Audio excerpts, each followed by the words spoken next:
Alright, here I've started a new Alice and I've saved it and given it a name, and I'm going to start building up all my objects for my game. So I'm going to do setup scene, and I'm going to be using this thing over here, the billboard. So I click it once and I have to name it. Now what I'm going to do is, instead of make this program for one particular game, I'm just going to make a generic program that all I have to do later is come in and change the pictures, change the word for the prompt, change a couple other things, and have a whole new game.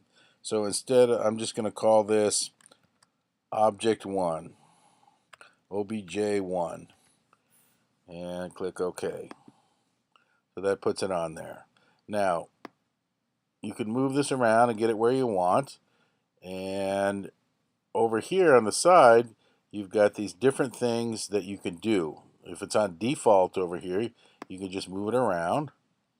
If it's on rotate, then when you click on it, you get these handles. And so you can grab this one and rotate it this way. And if you grab this one, you can rotate it this way, etc.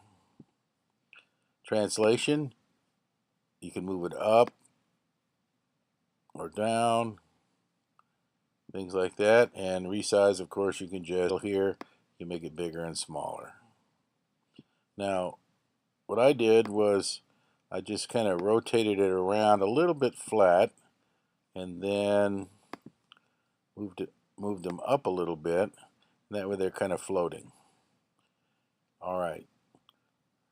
Now, later we can put on a picture, and I'll do that here just to demonstrate. Here where it says paint, you got different colors, or if you pull this down, you can do import image.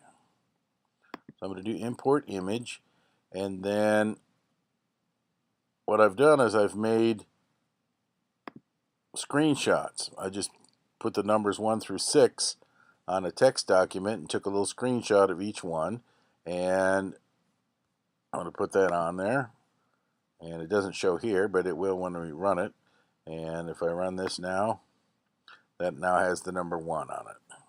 So once again, this is just to make generic billboards so that later on we can come back and just change a few things and get a whole new program. So now you need to repeat that for the other 5 objects.